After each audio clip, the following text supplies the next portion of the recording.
All right, everyone, and we are back. We are back with another episode of Shift, sharing helpful insights in freight technology. Today, I have a very, very special guest, all the way from Atlanta, Georgia, Mr. Matt Fain from Pop Capacity. What's up, Matt? How are you, man? Hey, what's up, y'all? How are you?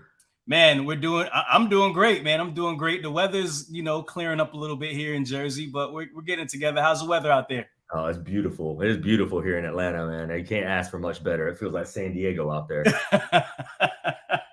That's a beautiful thing, man. That's a beautiful thing. All right, man. Let's talk about yourself. Your entrepreneurial background. You come from a trucking background, which is really cool. So I want to talk about that, and let's talk about what you're working on now, man. Pop Capacity, man. This project, reading from your website, a true digital marketplace for warehouse space. That's right. Right. So I want you to kind of just, talk about what Pop Capacity does and what you guys are working on. But let's start with your story a little bit, man. Kind of introduce yourself. Tell us a little bit about yourself. Yeah. So once again, my name is Matt. I'm the co-founder and CEO of Pop Capacity here in ATL.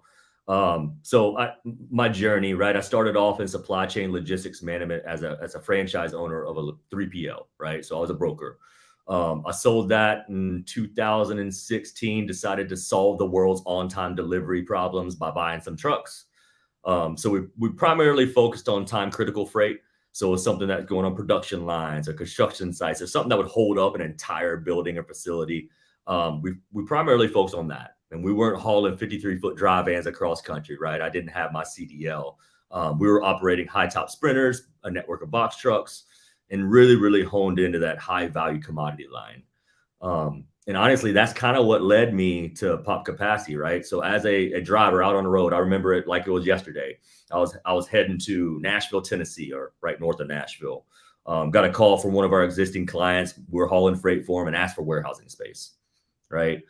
My initial response was, I'm not a warehouse broker. I'm a trucking, I left the trucking brokerage world to buy my own assets to not have to be a broker anymore. So I'm not in the art of brokering warehouse space. I then looked at the checkbook and was like, well, maybe we should probably broker some warehouse space to stay alive, right? The epitome of a small business. You kind of got to do what you have to do. It was at that moment when we started looking for warehouse space for this particular client. It was very cumbersome. It was very old school. Right. I had to get on Google for one and figure out who exactly owned warehouses and where those warehouses were, what services they offered. And if you get on a website of a warehouse, they all say they do everything.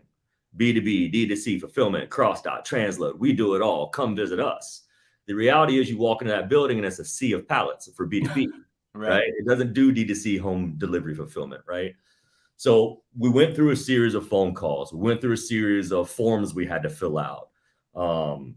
And it seemed unnecessary. During that time period, I booked an Airbnb down in the Panhandle of Florida on 30A. 5-bedroom, 4-bath, infinity pool, hot tub. My kids could come, my dog could come. And I did this all through a little smart device we have in our pocket. I did it in less than 5 minutes. I spent 2.5 weeks trying to find 4 walls, dock doors, and racks that could accommodate a certain style of commodity. But yet I was able to go find a vacation room for my family in less than 5 minutes. Right.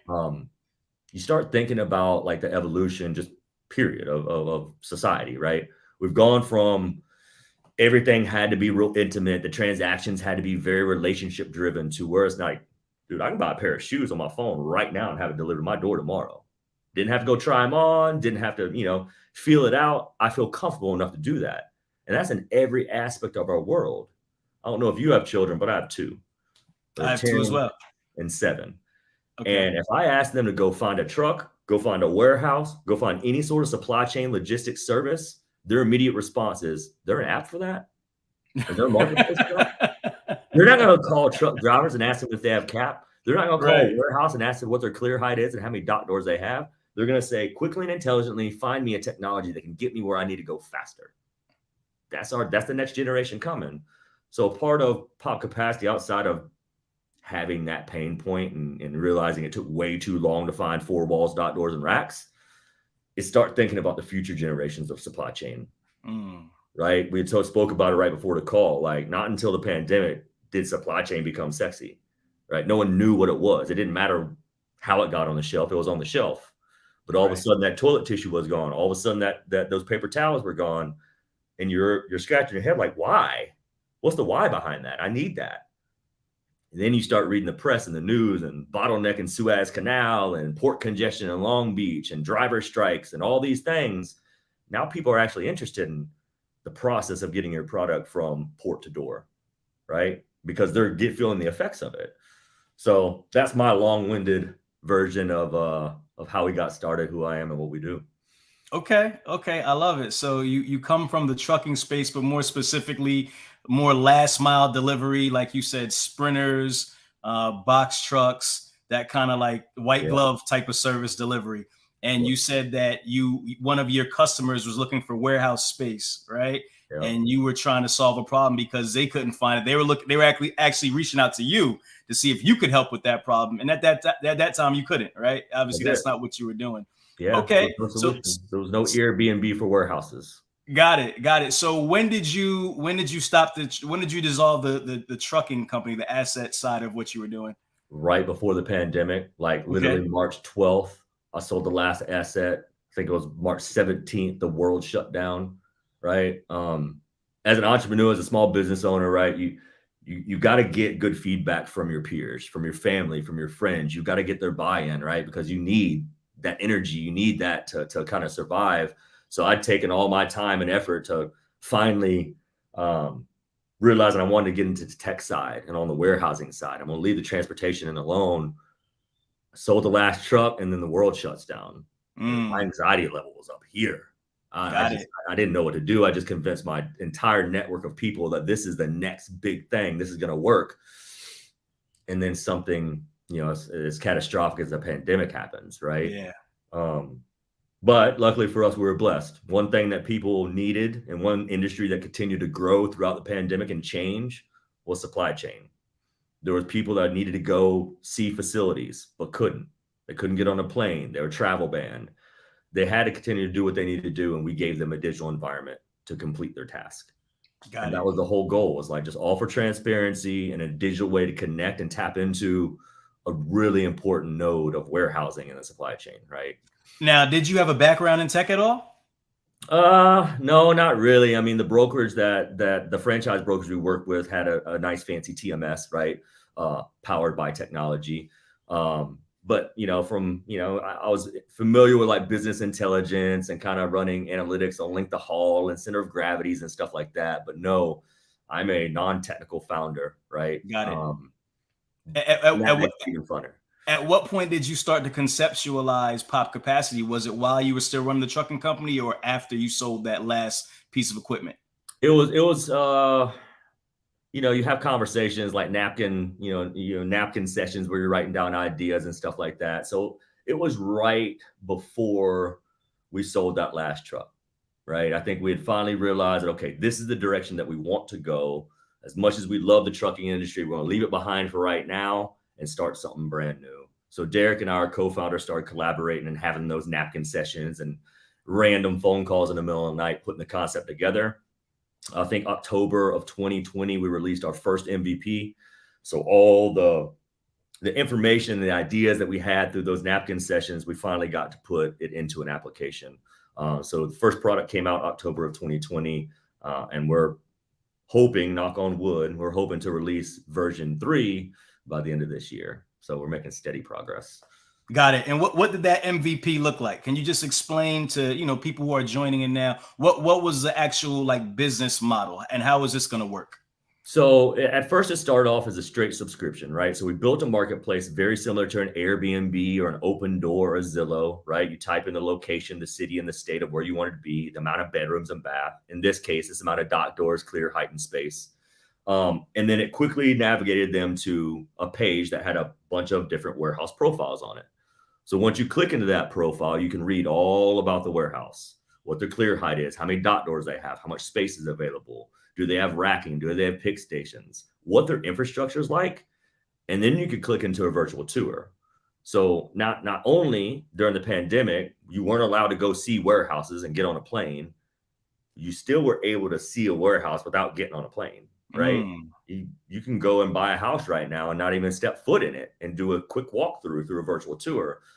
So version 1 started off like that. And how are you guys finding these warehouses? Sorry to interrupt you, but no, you're good. Yeah. How are you finding the warehouses to put on the platform? It was the old school way. I got on Google and started dialing for dollars, right? Okay. Brought out my old truck brokerage days and started really just hammering the phones and doing what the industry would have to do to find a warehouse, right? So I like to say we did all the heavy lifting, so the entire industry doesn't have to anymore. Got it. So you're actually going out there on Google, finding the warehouses, and then you're onboarding these warehouses onto the platform. Yep. Yep. They're on Okay. board onto the platform. And now it's more organic. Like more and more warehouses are finding us, more and more shippers are engaging into the platform to look for warehouse space. But yeah, in the very beginning, it was very old school, man. There was no technology to do it, right? There was Yeah. nothing I could go to quickly and find a bunch of warehouses. I had to pick up the phone and call them. And you guys are like actually creating like the virtual tours and everything We like that? are, yeah. We either put our team out there to do the virtual tours, or we hire a contractor to do it for us. 99.9% of the time, it's us on site. It's our opportunity to get to know our new partner, right? Shake hand, kiss some babies, let them know that they're important, because without our warehouses, our solution doesn't exist. Yeah, yeah. And at this point, how are you getting the word out to the shippers about these warehouses? It's a lot of word of mouth, right? We've been blessed with having an amazing network of people. Like our warehouses refer business to us to go into other warehouses, but it's because it's not in their backyard, it's not their niche. So they feel confident because we don't sit in the middle as a broker, right? The technology is the process of finding it, right? We basically said, don't use your phone or emails and call a dozen people. Use our technology to make that process a little bit easier. So now we're getting more and more customer referrals, right? One of our largest customers, a large social media company, and they talk to other people saying what we did for them during the pandemic and how we were able to stand up hundreds of thousands of square foot without them having to physically deploy people to do it. They spoke with their friends, and then my old logistics network, right? I had a bunch of freight forwarder buddies, a bunch of 3PL buddies. So it's just really tapping them on my shoulder saying, hey, I know you move trucks, but if in the event you need a trailer rework or a transload or a cross dock, or maybe you just want to offer value-added services outside of logistics, we're your guy. Right. And that started catching some steam. So we work with a lot of really cool transportation companies that use our tool and our technology to round out what they do. So rather than calling for a truckload and saying, hey, I can save you $20 on your next load, give me a shot. It's like, hey, I'd love your trucking. But also, if you have some warehouse and distribution needs, we've got 80 million square foot at our fingertips that you can tap into. Got it. It's really kind of that value prop, especially when you're looking at a soft trucking market. Like, how can you differentiate yourself from the crowd and not just coming in and saying, I got a better rate than you or your next guy? It's like, we've got good rates, but we also have a network of distribution solutions for you too. Would that help? So it's been really cool. People making referrals for us. We have a new sales class coming on board in the next several weeks. So that's going to start driving the, non-organic sales growth. But as of right now, man, it's been all organic, word of mouth. Got it. So who are those your ideal customers? Those trucking companies trying to add solutions to their or value to their business, or is it like e-commerce brands, or like who's your ideal customer? Who are you targeting? We mainly work with enterprise accounts, right? So larger clients like software companies, big box retail, large distributors, stuff of that nature. But we also work with brokers. Like, we're industry agnostic because we are just a tool to find warehouse space, right? We don't sit in the middle, and that's not how we make our money. So some of the largest brokers in the world use us for warehousing space. Like, their game is trucking. The warehouse is just a caveat. It's just something that they can add as a value to their customers. So it's a mixed bag. I like to tell people we can stock 20 boxes of plush toys or 20,000 pallets of consumer electronics. Like, we went in and for 36 months, 24 months, all we did was go out and find warehouses. All we did was go out and build this really dynamic network of capacity, so we didn't have to say no to anybody. Right. Got it. So, and it's a two-sided marketplace, right? So how are you like onboarding like your shippers, and how do you onboard like the other side? Like, how does that kind of work? So on the supply side, which is our 3PL warehouse partners, they can register and sign up for free. It's as simple as going to POPCAPACITY.com, register here. Few few tidbits of information, then boom, you have access to the marketplace and you can build your profile for your facility. The virtual tours is a one-time flat fee, and then they're off to the races, ready to receive opportunities. On the shipper side or customers looking for warehouse space, there is a subscription there tied to that. And we did that for an intention, right? We didn't need someone coming and using our tool as a business analysis tool and kind of scrubbing a race to make sure the market's stable or whatever they needed it for. So we did put a paywall there. So a subscription on the shipper side, free and clear on the warehouse side. Got it. And what has been your biggest challenge so far? Bandwidth. Like just we're a really lean team and we're bootstrapped, right? So we don't have any pockets to reach into other than our own. So it's just understanding like growing a business and raising money for a business are two different things. So we chose the route of growing the business, which, you know, is a lot tied to like burn rates and calculated growth. It's not just, all right, we've got a big investment, let's hire 100 people and there's our growth metric, right? It's like, okay, well, what's the impact of hiring that one person if they don't perform in X amount of months, right? You just look at it as a business owner versus having endless amounts of cash at your disposal. You have to be smart and creative with it. So it's really bandwidth. And then honestly, man, right, we started this in a pandemic, then we went into a recession and there was a banking collapse, specifically in the log tech side of the business, right? It's very turbulent. Like the water levels are changing all the time. So just trying to make sure that we're staying relevant, make sure that our technology is doing what it's supposed to do in that current time, being that things do change all the time, just making sure that we're evolving with the industry. Those are probably the two biggest challenges right now. Got it. Why did you guys decide to kind of bootstrap and not take outside money? Was that like an intentional thing, or like what's your methodology behind that? We had immediate success. So we're not your traditional SaaS tech startup where it's like, hey, we got this really good idea. Let's get funding. Let's build it. Right. I mean, we drained our savings account to put up the money to build the MVP. And then once the MVP was built, we immediately were cash flow positive because of the fact that obviously the co-founders and I weren't taking salaries. We were being really lean with it, but we saw the potential to make money without having to go and give away a large portion of our company to go and create something that we have already created. So we see the need to go raise capital, right? If we want to take this thing to the moon and be the industry standard for digital procurement of logistics services, yes, that will take some additional capital. But right now we're doing great. We're growing at a steady pace. But like I said, the need for an infusion of capital is very, very close. So got it. How unique are you guys in this space? Is there anybody else doing what you're doing? No, there's no one doing what we're doing from like a business operational sense, right? You've got some 4PLs in the market. The difference in working with us and some of those 4PLs is we allow the customer and the warehouse to speak directly. Like how other 4PLs make money is they take a service rate, mark it up, resell it, just like a traditional trucking brokerage, right? So they took that into the warehousing world. Unfortunately, there's not enough marginal gain for both parties to be happy, right? So I've seen some of the best, biggest warehouses in the world be bypassed because financially it didn't make sense once the broker got done with it, right? Their $10 rate went up to $20 overnight and there was no reasoning for it other than the other party had to make money.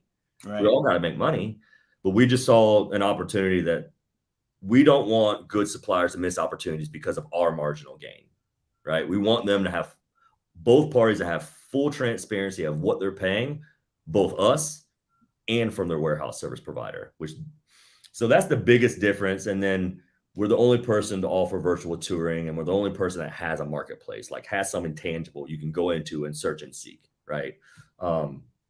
To the point we put patents and stuff on it, right? We feel like it's that special in the industry where it's anybody and everybody can use it, even our competitors or even the people that I just spoke about, right? The new 4PLs, they can use our technology just like these big box retailers do. Got it. How is the current economy and state of, things in transportation and logistics impacting your business right now? We're seeing a lot of planning and strategy, right? I say that for 24, 36 months, we've been kind of reactive with every decision we've made, right? Whether it be pandemic related, inflation of inventory levels, lack of trucking capacity or warehousing capacity. We had to really kind of be prescriptive of what we're doing, right? So it's, I'm sorry, I lost train of my thought there. What was the question again? I'm sorry. No. I was just basically saying, like, how is the current economy and like kind of impacting the business now? I mean, it's definitely softer, but planning and strategy, and I feel like people are finally able to get their head above water and think strategically about things, digest some data, understand that you don't have to bring in every SKU under the sun just so something's sitting on the shelf. Right. Yes, post-pandemic, when things weren't on the shelf, I think that was a solution. Let's just bring an abundance of inventory and fill our warehouses and some. But now they're retracting on that because we're in a recession. That inventory is sitting as dead stock, and that's lost revenues. So I think people are finally starting to be less reactive to the industry and more, now that things are starting to stabilize a little bit, they're starting to be able to go out and have a really strategic plan and do it with time, not because we have to make a quick reactive decision. Do you guys get involved at all with strategy? Is it more so just making that initial connection and then you guys are kind of out of it? Like how deep do you go into the relationship between the two parties? Yeah, we get as deep as they want, right? So if they just want a friendly, introduction and it's a short-term project, so it's not really big and strategic, we'll just make an introduction. But we do stuff like POPCAPACITY studies too. So what's that? So it's an optimization study, just add it. Optimization, you call it? Yeah. So, okay, I like that. So we do that, and it's really just kind of layering our distribution network on top of yours, and then coupled with some inventory data and where items need to be, right? Inventory allocation, length of haul, center of gravity, stuff like that. We're able to determine by making a transition and distribution point, here's the positive effects of what it's going to do, or here's the negative impact of what it's going to do. So we're really getting into, and that's just now we started doing these optimization studies where it's people are not only asking us for space, they're asking us, I need space, but I need to know strategically where I need to be based on this inventory data and where our customers are based. Right. So going deeper into that relationship. Yep. And we really dig into the tech stack too, right? So we're a tech company just the sheer fact that we've developed a marketplace. One good thing we're doing for the industry is all these warehouses have technology. They have a WMS, they have a TMS, they have pre-built integrations. Our effort this year is to make sure that the entire industry knows the exact tech stack that any partner of ours has, all the way down to API integrations into ERPs, right? It's not just specifically in warehouse management systems, but we feel like there's some value with the entire industry having full transparency into the assets, the equipment, and the technology that are tied to that specific solution. It's been really fun, man. Just kind of seeing it start from this Airbnb style to like, wow, we have a bunch of data and we can be very powerful and impactful if we give this data to our customers and let them use it as a reviewing. Like an Airbnb, is there any particular criteria for a warehouse to onboard with you? And then what is like the follow-up in terms like a rating system or anything like that? Do you guys provide that? I love it, dude. I love where your head's at. So we're developing a system now where we can kind of rank and grade our warehouses much like a Credit Karma, right? We're going to tell the good, the bad, the ugly. If you have a really dirty facility and you don't communicate very well and whatever attributes you have, we're going to let people know. But if you're a Class A facility and you get your floors cleaned every single day and you could, you have a lot of technology and integrations and you're a cutting edge facility, we're going to rate you that way. So there's no real criteria, right? We've got dark stores. I don't know if you're familiar with that, but that's like the Kmart. It's like old retail shops that shut down, whether it be pandemic related or just didn't work out. Okay. Got it. Kmart, for example. Got it. They've turned those into fulfillment centers, right? They were in a densely populated area. It is a big building with a few dock doors. They repurposed that into a fulfillment center, and they got a great deal on the real estate. So we've got dark stores, we've got co-warehousing environments. So I don't know if you're familiar with Saltbox, but Saltbox created a really cool thing where it's like a WeWork, but just for warehousing. Okay. So if you're Bob's Bowling Ball Company and Jim's Pencil Company, you can work together in the same warehouse, share the same packing materials, and it be a collaborative approach in the warehousing industry, not just the office segment. And then we've got big box warehouses, right? 500, 1,000,000 square foot in every major distribution hub. And then we've got your regional guys where it's a legacy ownership, owner operators, like their dad did it, their granddad did it, so he took it over. And to be quite honest, those regional players are the ones that offer the most value in our marketplace. They're nimble, they're agile, they don't have a boardroom or executive room or shareholders to accommodate, right? They try to accommodate the customer. Right. So yeah, no special requirements. We just want you to be honest with what you're inputting into our marketplace. For sure. Do you guys give any guidance around pricing for these warehouses in terms of where they should be at their per square foot pricing? How does that kind of work when they onboard? Man, you're reading my mind, man. So V3 is going to be more insightful. We are going to have a dashboard that allows the 3PLs and the shippers to understand the market data. So what's the average cost per square foot? What's the average pallet handling rate?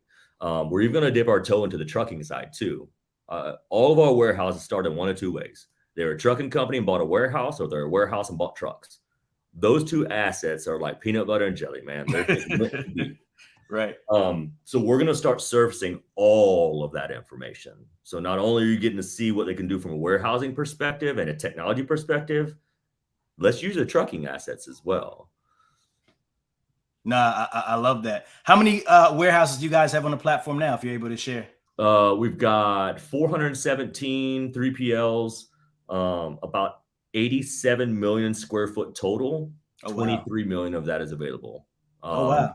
We are in 5 continents, right? I tell everybody, if you can read, type, and you have Wi-Fi, you can register our marketplace anywhere in the world. And I guess people took that to heart because we've got some locations in Windsor in the UK. We've got some Mumbai in India. I even think someone signed up from New Zealand not too long ago. So it's really cool seeing something that we built for us here domestically, right? But seeing that other people across the pond are like, I think we could use this too. The reality is it's free. So if you're a warehouse anywhere in the world, there's no cost of doing business, and getting into what we hope is the new way of showcasing your space and procuring it, right? There's no cost association there. So what areas are you seeing like a lot of warehousing popping up? Like if data, what's like data telling you like where are all the warehouses at? Dallas is the hot spot. I think Dallas has been growing a lot. That DFW market's popping. Atlanta, my backyard, is growing a lot. Okay. Southern California is always hot. We're actually seeing a retraction in that capacity. Like I think Southern California will always have a huge presence just because of the port, but we're seeing people push more stuff inland. So with that being said, Phoenix is red hot right now. And then Salt Lake City has been hot for a while, but the struggle with Salt Lake City is just the labor, right? Both Reno and Salt Lake City, it's like the labor market is challenging. And that's why we're trying to push a little bit robotics and automation solutions into our warehousing network for the event they do come into struggles like that in an emerging market, but labor is an issue. Maybe we can replace that with some robots. So got it. Stay tuned on that stuff. Nice. Love it. What are some of the projections for the upcoming year for 2024, 25? What are you guys kind of projecting and looking to do? So, well, we're going to more than double our warehousing count. So we'll have over 1,000 warehouses in the marketplace. 60% of those will have virtual tours. So you can walk through 60% of those 1,000 warehouses or 600 warehouses virtually and not have to step foot on a plane, right? If you're concerned about carbon emissions and carbon footprint and all that good stuff, like we're going to allow you to not have to get on a plane and an unnecessary Uber ride to go see a warehouse. Right. We've got 2 sales classes hiring. So this year will be the first time in history that we actually have a sales division to go out there and start preaching to people what we do. We're anticipating some massive growth on that side. And then on the tech side, like just rounding it out, just getting V3 out into the market, right? Having this digital procurement platform in the hands of every shipper and every supplier out there, while also allowing it to kind of be, this resource and insightful tool that they use for industry related stuff like market intelligence. What's the trucking capacity in the Los Angeles market compared to Seattle, right? We're going to start reporting any and every data point that we've been capturing, we're going to start putting that into the marketplace. So as a resource for people to just casually look into and say, hey, does it make sense for me to move from, New Jersey down to Baltimore, right? What's my cost? What is it going to cost me to make that transition? Does it make sense from a cost scenario to make that transition? So we're really going to offer some influential insights to hopefully allow the whole entire industry to be a little bit more educated about, the ecosystem which they conduct business.